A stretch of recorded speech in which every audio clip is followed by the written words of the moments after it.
I'm Oprah as a dude, and I love you all. All right, here we go. Hello, everybody. Welcome to the Reyes Reflection podcast. I know I was on a short hiatus, but I'm back. Follow me on those socials at I'm Nathanael Reyes. Big thanks to our sponsors, ARAVE Cards, Jocko Fuel, SMACKIN Sunflower Seeds, and Mad Rabbit Tattoo Aftercare. Links in the episode bios for exclusive deals at those sites. Today, we've got a great guest. She's the gospel-grown powerhouse who went from church solos to big stage auditions.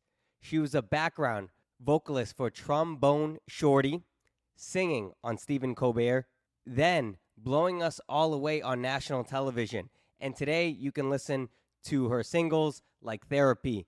Also, fellas, if you want to be a great husband, take notes from her soulmate. The lovely NELL, welcome to the show. Hi. How are we doing today? Thank you so much for doing this. Awesome. We're doing really, really well. And thank y'all for having me. Thank you for reaching out, and I'm excited. It's going to be great. Yeah, let's see where this rabbit hole takes us. Time is a currency we cannot replenish, so I'm honored that you're spending your time with me. It means a lot to me. So let's start from the beginning. Let's get to learn who you are. I read that you grew up in New Orleans. That's how the locals say it. Growing up in an area where culture doesn't hold back, right? You've got gumbo, jazz, second line parades, Mardi Gras. Talk to me about what it's like being born and raised in New Orleans. It is like a gumbo, if I can describe it the best way. You have, of course, rich culture here, music, cuisine is just like no other. The people, the hospitality, everybody is just like one big family. You can go walk. It's amazing because there's no other place I know of where you can just walk the whole city and get somewhere. Like on Mardi Gras, during parade season, you're walking and you're like, normal days I drive this spot and I would think it's so far to walk, but on Mardi Gras, nothing feels that far. It's like you're just walking. So it's like a gumbo. It's so many different elements. It's like no other place, I will say, that I've been. Even there's just like the architecture, the places that you visit, the homes with the high ceilings and the hardwood floors of very historical buildings. It's really interesting. So I would just describe it as a gumbo. I love that. I love that. So you've been there your whole life. What's it like from Katrina, which I know some people born in 2010 don't know what that is, and they're 15, 16. Right. But I remember being a kid up here in Massachusetts and just seeing it all over the news, the catastrophe, seeing things shut down. You were there during that time. What's going on in a young Nell's mind going through that traumatic experience? To be honest, I was like about 21. I'm telling my age now. I was about 21, and I just thought it was really, really wild. We stayed in the city for a second, just decided to stay at a hotel and kind of ride the hurricane out. But then when you come out of the hotel, they're like the National Guards everywhere. The water is starting to rise. And I'm like, this has never happened. We've had hurricanes and storms, but now it's flooding the whole city. The water just kept rising in the lower part of the city, and it was kind of getting to the upper part of the city. So I'm thinking, oh no, we have to leave now. So we're leaving. We're going to St. Francisville, which is a different part of Louisiana. And then we get, we stay there for a few weeks, and then we head to Atlanta. I really thought it was just never going to recover. I was like, there's no way that the city is going to ever be the same. Just the people, the culture, the way that it was, the small businesses and the owners, some people really had to leave and never return. So I will say it's really not exactly what it used to be. So for me, I was like, it's time to make a change. I was already really invested in the music industry. At that time, kind of recording music, going back and forth to New York to work on projects. So I was like, oh, this must be a sign that it's time for me to move to like Atlanta, where at that time it was like Atlanta, or New York for me. And I felt like this is where I should probably be anyway for my career. And decided to come back to New Orleans because, of course, that's where your family is from. And my parents moved back down here because they had a house here. So naturally, everyone's following their family. Come back down here, and it was just like, it was so devastating. The stench was like all over the city. No matter where you went, no matter where you drove, it was just not a promising feeling. It just felt like there's no way we can stay here and go through this. We're so young. It's almost like this is stuff that you think about your parents experiencing. You don't think about you experiencing it. You're like, oh, well, these are old stories. But when you're that young and you're experiencing that, the first thing is like, is this real? This is like a scary movie. I can't imagine. I feel like it would give that post-apocalyptic vibe, Yes. right? Like the world is ending, and it's, in a sense, your world is ending. I mean, life that you knew is ending, and you just, reiterated that Yes. it never really recovered 100%. And I did read that too, that a lot of businesses left during that time and they never came back. I've even seen some old videos now that TikTok is what it is and everybody from all over the world can see everybody's business. But I one time saw that there was like abandoned amusement parks still in New Orleans that Yes. nobody has really, and they tore it, and I'm like, wow, so nobody recovered from that. I think it was like a Yeah. Six Flags or something like that, and I'm like, Yes. holy moly, That's like it never recovered. Yeah, and to this day, it's just now going to be redone. Like they're going to change it into an entirely new space. I guess it's going to be like a water theme park, whatever they're trying to do with it again. But it's just now that they're doing that. Yeah, That's crazy. and that's over almost 2 decades at this point. Yeah, Yeah, I'm like yeah. what? This is so. It's kind of like why? But even in the Ninth Ward, which is a part of the city, the lower Ninth Ward, where most of the devastation was, even in that part of our city, you can still come here and tour some of the abandoned houses. And they still have like the markings on the houses telling you if there's someone in there, if there was someone that, passed. It's it's kind of crazy. They use it now as a tourist attraction, some parts of it. So it's just kind of surreal. It's just, first of all, this is crazy that it's been this long because it felt like forever that we get to this point where we can talk about it and still have a new way of living and things like that, and not really think about it too much as as before. Oh, that's crazy. When you say it like that, it really does sound like a horror film, like that you can go ahead and look back, or it sounds like one of those, like I said, those TV shows, The Last of Us or whatever, where it shows like, Yeah. hey, this is the house that only had 3 people, and this is like the sign that says everybody has to go in this place to get out of the city.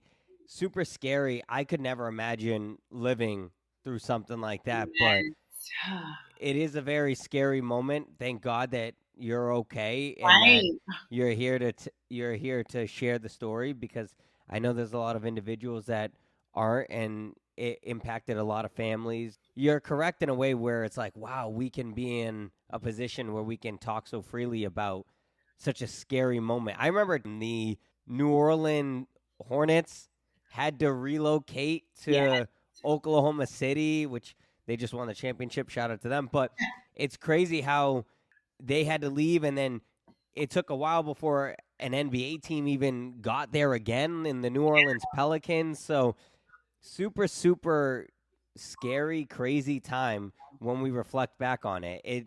It seems so long ago, but Yeah. I'm sure for someone like you can recall a lot of those intense moments. Literally, like watching people looting in the stores, and it was so crazy. So Oh you my! saw that. I You saw saw. that. Actually, we came out the hotel room and we were like, okay, let's get in the cars. Let's get ready to leave. Stopped at a store. And I'm like, why am I stopping at a store? There's no store open here right now. And there were people just like raiding the store, just snatching things off of it. I was No like, kidding. And you know, some of it wasn't even that they were doing something wrong. Some people were really just they lost everything. So they were like, okay, now I have to get food. How do I get food? There's no one working in the stores. Some of those people could not even leave the city because they didn't have transportation. Yeah. So they were just waiting Yeah. around for, you know, the help that they needed to get out of the city. And I was just like, oh my God, I couldn't imagine their positions at that time. It's just too much. It's a lot. Now, if they were looting in Yeah. places where there was jewelry and things like that, which there were those things happening, that's different because now you're just Oh, yeah. being ridiculous. But some people were really without medication and things like that that they would depend on, and Yeah. it was just unbelievable, just the amount of devastation. Yeah. Crazy, crazy, crazy time, I'm sure. I believe I read that you are the eldest of Mhm. three. Talk to me about that family dynamic and what it's like to be the oldest sibling. Well, you know, it's so funny. I actually have more siblings. They're my half siblings, Yeah. my dad's kids before us. But I'm the eldest of three other siblings that my parents had. So all four of us grew up in the same house 100% of the time. Um, and it was fun. It was also like me being a second mom to them. We had a lot in common too, as far as growing up being really heavy in music, in the arts. Um, all of us actually. And you know, I did lose two of my sisters, so that's been something that I've had to deal with like it's just been a lot with that. Especially because we were so close growing up and had a lot of the same dreams and goals. Um, so it's also it's a lot. Like when you lose siblings like that, you feel like because you do feel like a second mom, you almost feel like, oh my God, I, I could do, like, what can I do? Like you just always feel like you can do something else. Um, so yeah, it was definitely some wonderful memories being the oldest of them for sure, and then having other siblings as well who we grew up around and were able to experience growing up was interesting. We got a chance to see what it was like to blend our family a little bit. So Yeah, those blended families are the best, right? Like when you have when I love family dynamics when you can go, I have three siblings, but actually, and then you go ahead and you go down the line because right, that just goes to show you that families can come in all shapes and sizes, and yeah, it's not this one clear linear thing of like, oh, this and this and this. Like I love when it's like, let me explain the family tree because that just shows how intricate and how broad and yeah, expansive families can be. So I right, love that you were able to have that. I am sorry to hear about you yeah, losing two sisters. That's not easy. I couldn't imagine losing any of my brothers. That yeah, would just be gut wrenching. So yeah. my heart is with you, and I will be praying that God gives you peace and comfort during Thank those you. challenging times because when you lose someone, it can hit you like a wall. All of a sudden, Yeah, you get a smell, or all of a sudden, you see something that reminds you of something, and it just hits you, and it never goes away. It never never. goes away. Yeah. So I will definitely be praying that the good Lord is always taking care of you and watching out for you and your family. Thank you. Thank you Of so much. course. Of course. I read that you studied music, Hmm. but considered veterinarian medicine if music didn't work out. Well, What is it about animals that made you want to have that route if music didn't pan out? well, honestly, I grew up in a time when my parents they were always preaching about education. Education was a big deal in our house and absolutely important. So we had to take our studies very very seriously. And of course, we had these gifts though that we were able to showcase this, this gift everywhere.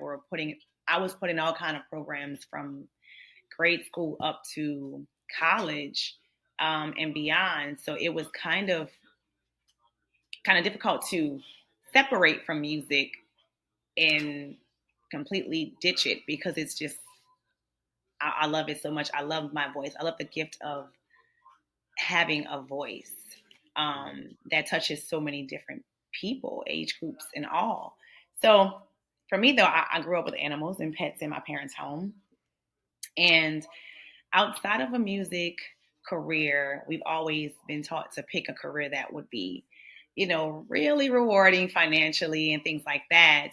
So I'm like, well, something that's, law or medicine, but it was more leaning towards veterinary medicine because I just love pets. I like animals. I like to take care of them. I think it came from growing up around them, and my dad used to breed. Every once in a while, he would breed pets, and his mom did that as well sometimes. So for me, it was kind of natural. Like, okay, I'm helping my dad who's breeding, his pets, but I wanted to do something more than just like breed them. I wanted to see how it would be to take care of them. I kind of always got sad when we lose a pet or something happened. And I'm like, I really have a deep, love for small animals. So maybe I could help them, Yeah. And that was kind of where I came up with the idea of, okay, I'll study science and then I will apply it to vet school. And, but music always pulled me in these different directions creatively, just career wise. I found myself in rooms with so many other professionals and on stages, and happened to be related to someone that is in the music industry that was able to help me with recording and writing music, and kind of giving me those connections to help me grow in this business so much for so long, that I really just went with it. But I always, we were always taught again to have a plan B. So that was just something that was kind of like my plan B. Yeah, I was listening to you, and I feel like my folks were the same way in the sense of like, Yeah. like every guy, right? We want to be a pro athlete. So my parents would be like, "Hey, what do you want to do when you grow up?" And I'm like, "I want to be in the NBA." No, I was never going to be in the NBA. 5'7" on a good day, it was never going to happen. But and I did, and I wasn't even like good, but I kept telling myself I was going to be in the NBA, right? Yeah. And my parents, not wanting to crush my dreams, would say things like, "Well, what's your plan B in case that doesn't work out?" You know what I mean? Like it's that plan B. Yes. You almost have to have like a real job in a way. Like that's what they say. Right. Yeah. But I love that your gift of singing, you just kept being gravitated towards that because that is your God-given talent, Yeah. is to sing, is to be on the stage, is to perform.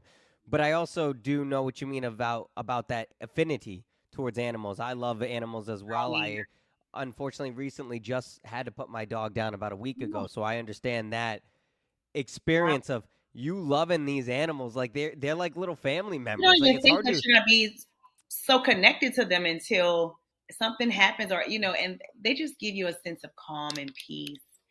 Yes. Humans, humans are not as forgiving as pets. I always say that. Your Yes. animals, you can say, sit down, or stop it, and they'll just still put their hand on your lap and make your day better. So you never knew that you would have that kind of connection with them, but they really do.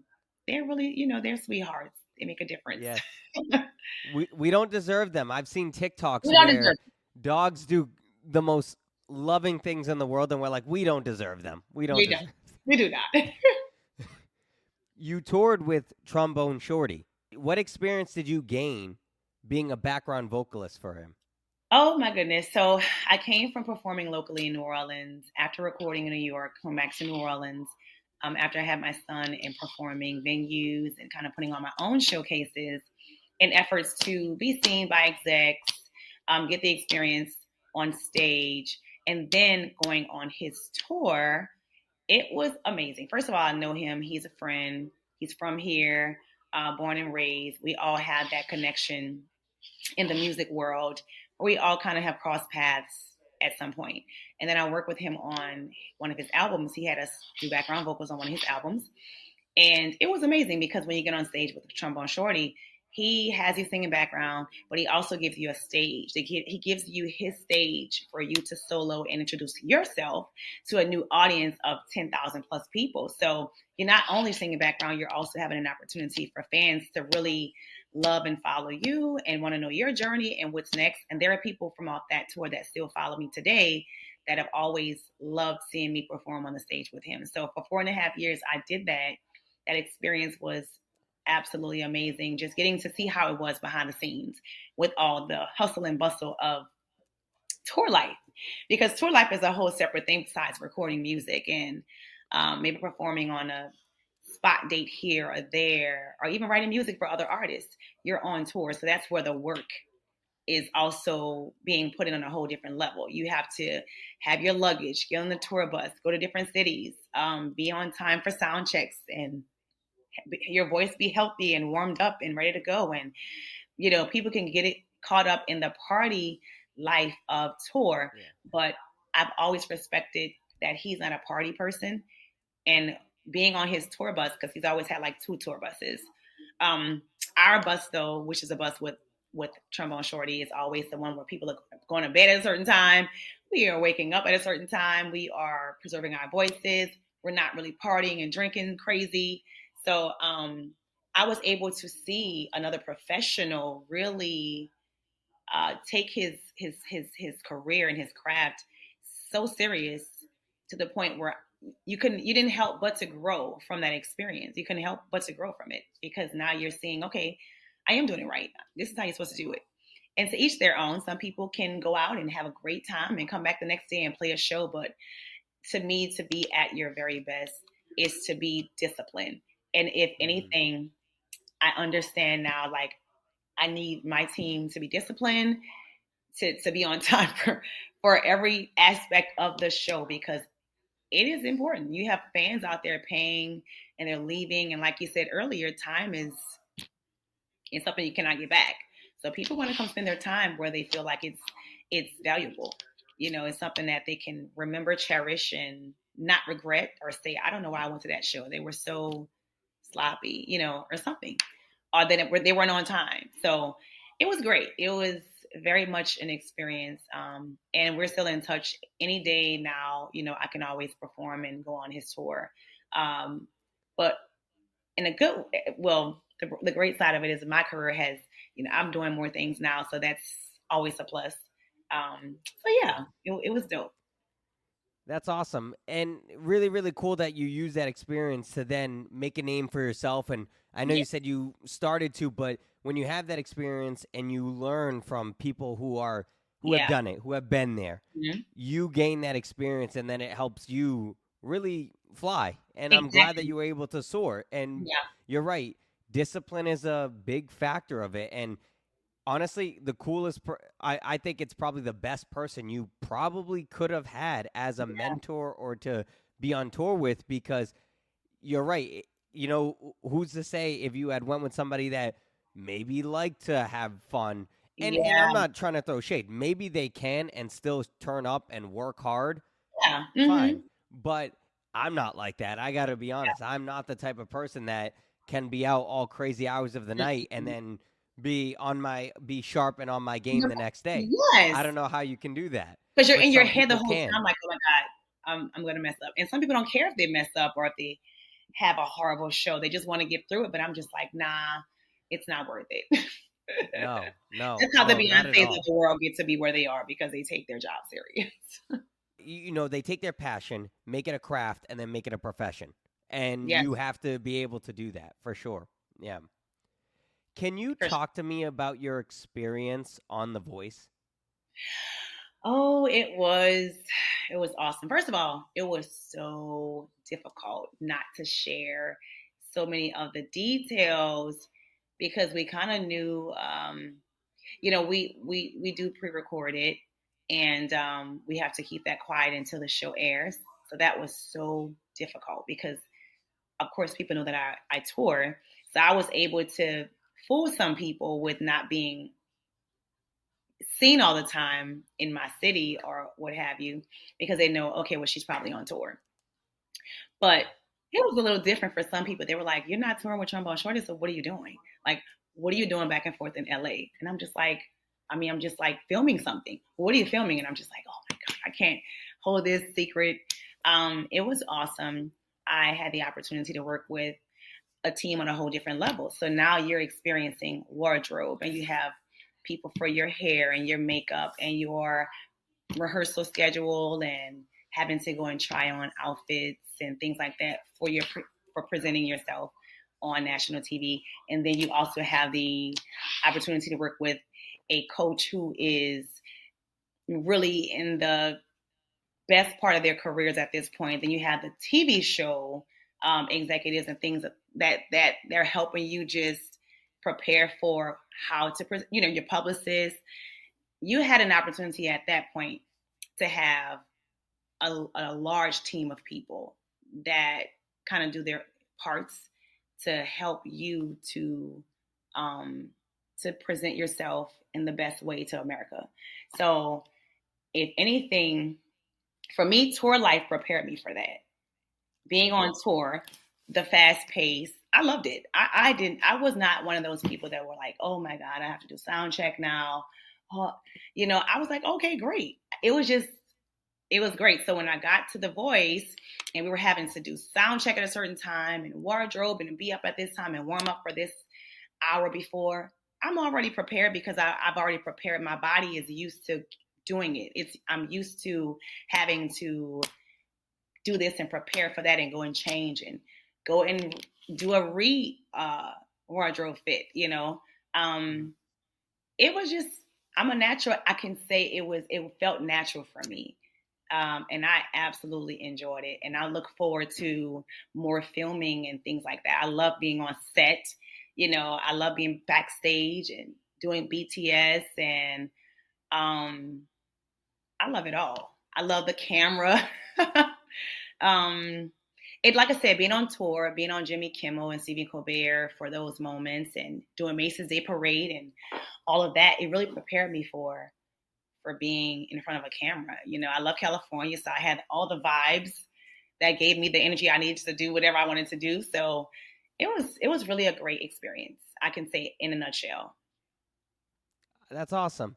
Yeah, I'm glad, because I know that it's nuanced for people, right? Like, some people have a great experience, some people have a not so great experience, whatever. But I'm glad that you were able to take what you could from that experience. Experience is the greatest teacher. So you being on these sets, working on these shows, going on tour, that really does prepare you for when the lights are on bright, right? It's like that. It's like that saying, the work you do in the dark will show up when you're in light. That's so true. All those tour dates when you're exhausted and working and going from city to city, a lot of people think that's glamorous. Go on a vacation for 10 days and go day to day to day at a different location. You will be mentally and physically exhausted. Exactly. It's really not this glitz and glamour. It's not. And you're working. And you're working, and people are like, oh my God, you were in Paris, you were in Belgium, you're doing all these things, you were on a European tour, you came back to America, oh my God. But it's work. It's still not a vacation. Yeah. We're seeing the world, but they were thinking, okay, we're not staying here very long, so let me just plan a trip to come back and spend some time here, because I'm just here for a day or two, or maybe a few hours. So it's a lot of stuff that happen behind the scenes that are not as glamorous as what you see on the stages.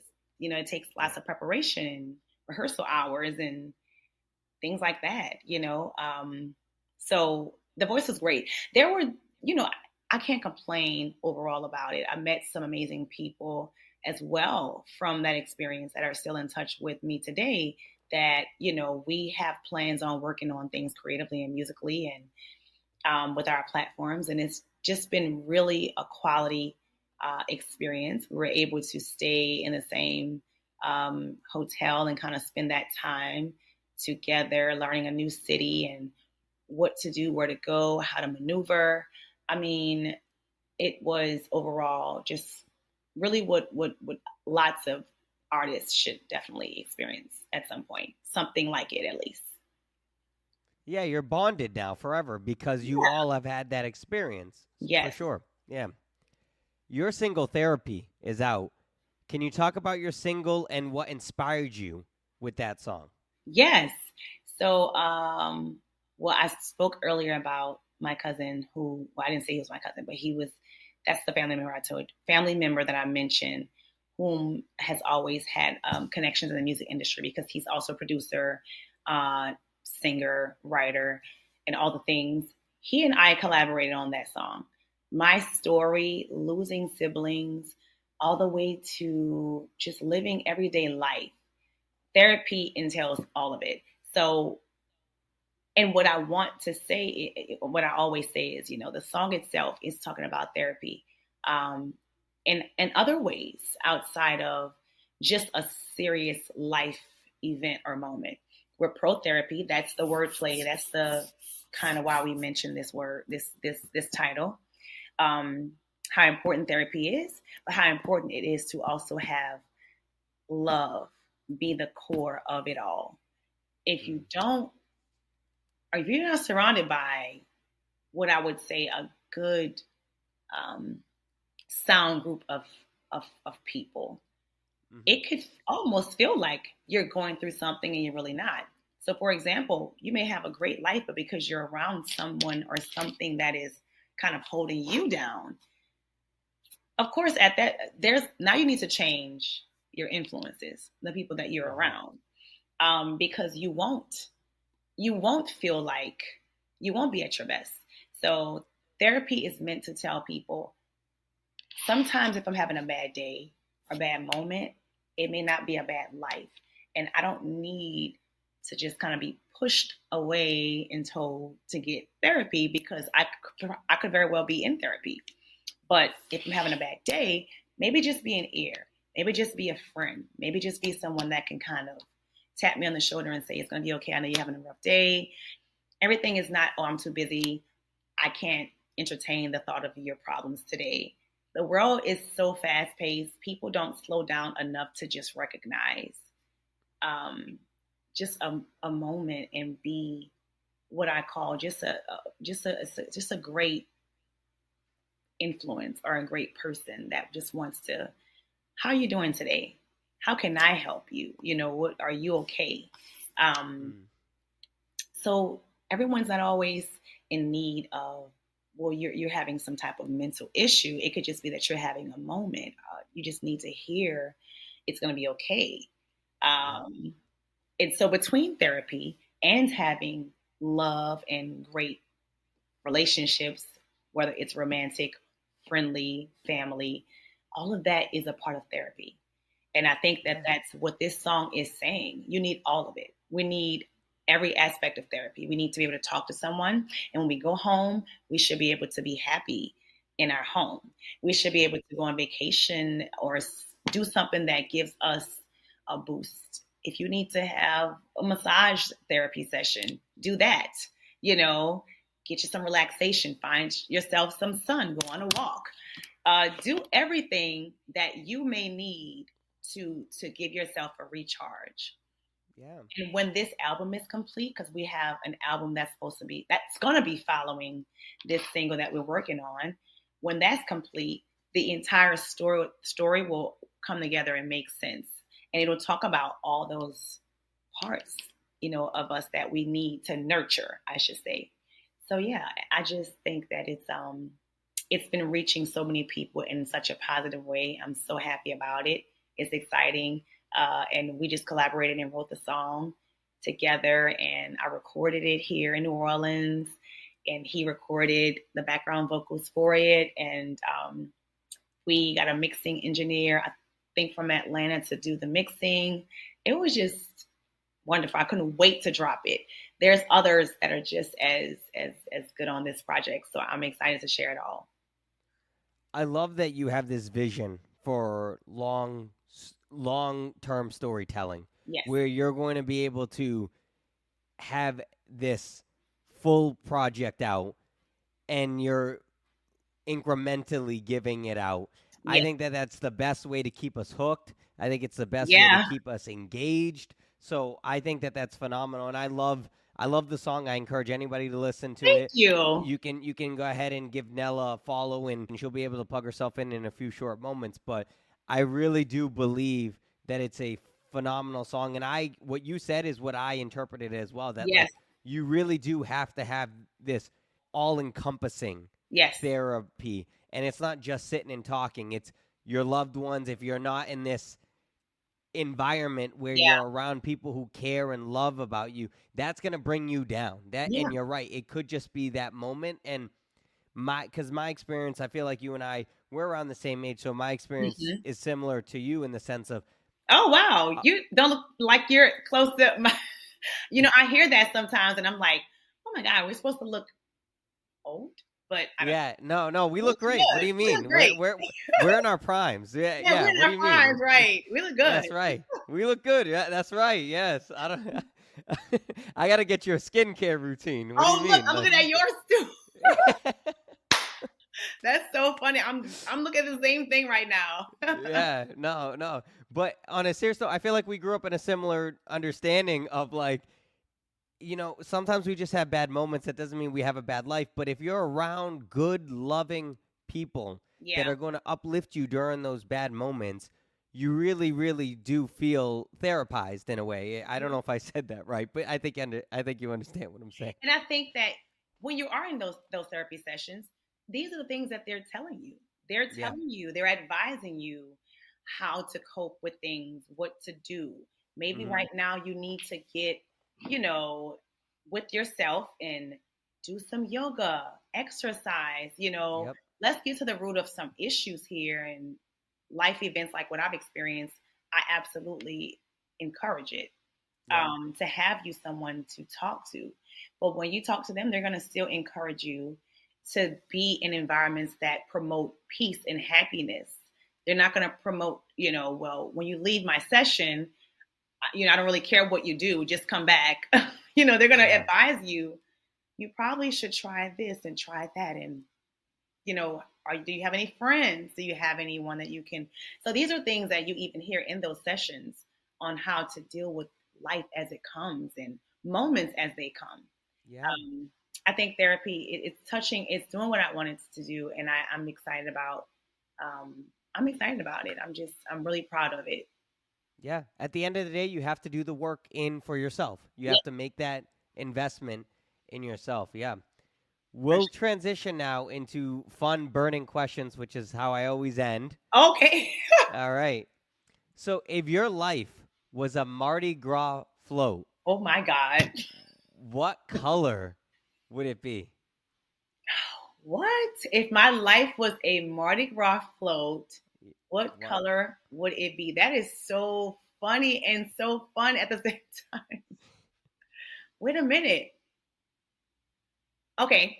If my life was a Mardi Gras float, it would be gold. Ooh. It would be gold. You're golden. You're golden. Yep. Your go-to karaoke song. My go-to, it's so funny. I barely do karaoke. Nobody wants me to do it because they think I'm cheating.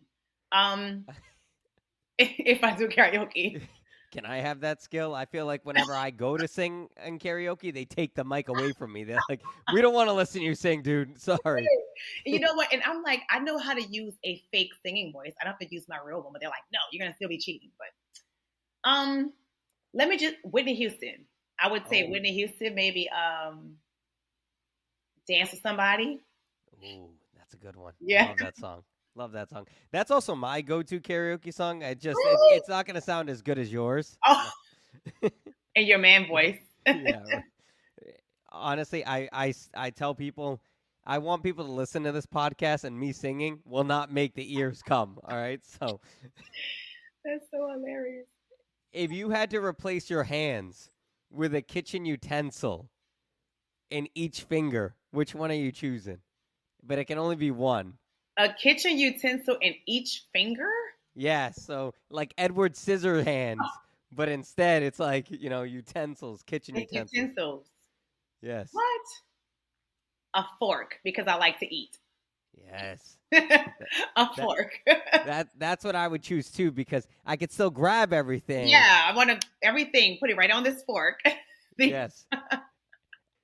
Would you rather sweat glitter or burp confetti? These are some fun questions. Why can't I think of stuff like this?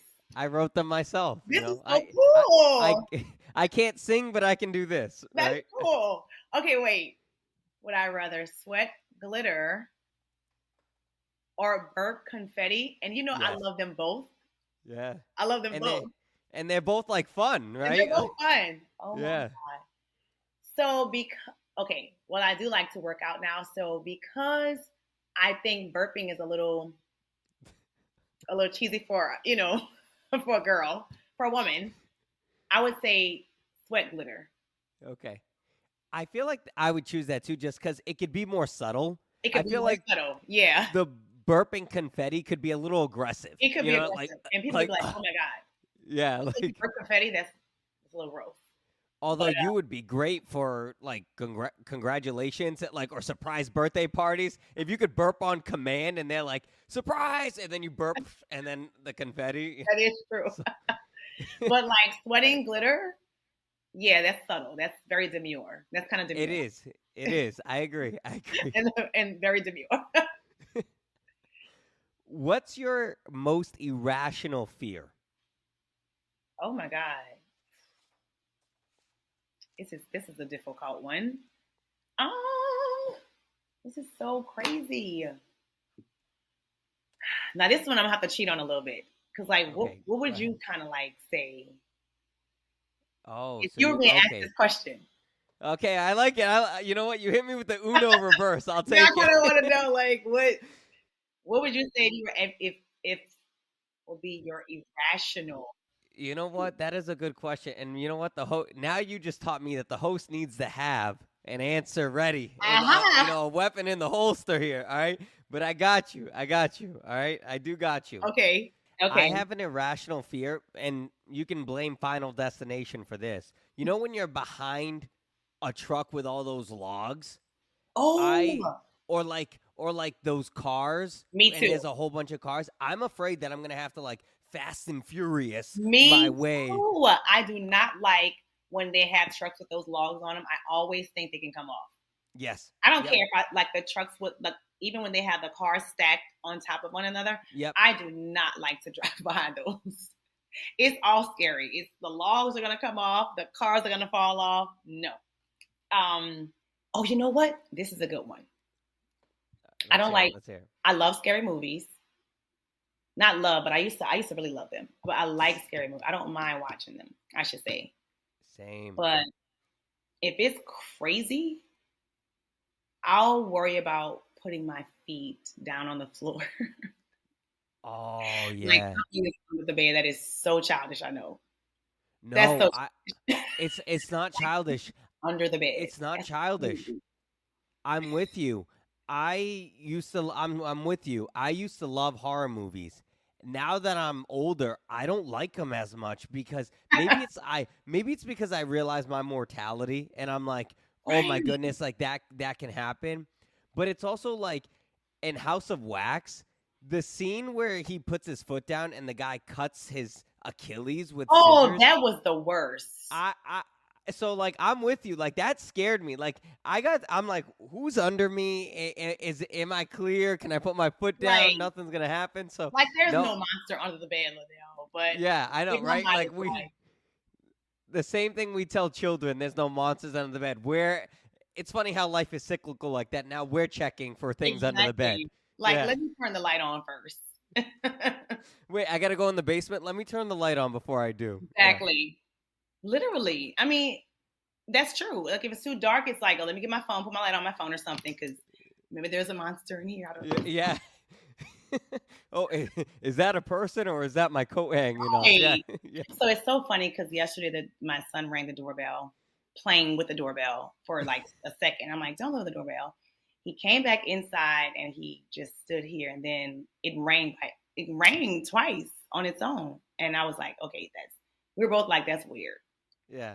So you can imagine. And Your heart skips a beat. he was right here, so I know it wasn't him. But yeah, maybe there was a delay, but in my mind I was like, okay, that's different. If it was nighttime, I'd probably think it was a monster. I also am at that point in life that if somebody knocks or rings the doorbell, I'm like, who the heck are you? Who's bothering me right now? Like, I'm old. That's how you know I'm getting old because I'm getting Yeah. to the point where I'm like, who could possibly be knocking or ringing On my the door. doorbell? You didn't even tell me you were coming.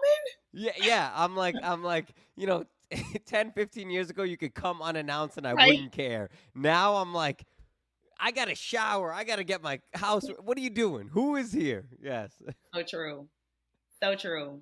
All right. I got a picture here. I'm going to add it to the screen, and I want your take on it, okay? Okay. If a giraffe wore a tie, would he wear it like this or like that? This is so funny. You know what? I think the red scarf. Yeah. Maybe? You're going red? Yeah, I think Yeah. so. Yeah, I agree. Because when we wear ties, we don't wear them like right under our chin.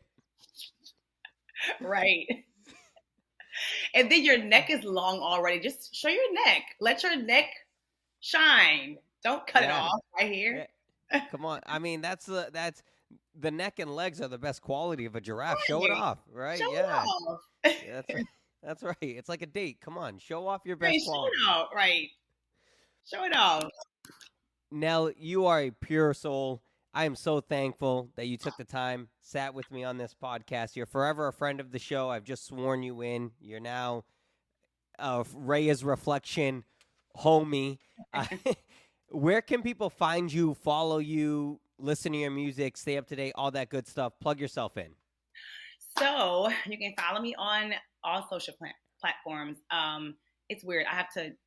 My name is kind of the same everywhere, but so I would suggest just putting in NELL, NELL, Simmons Bradley for Facebook, for Instagram.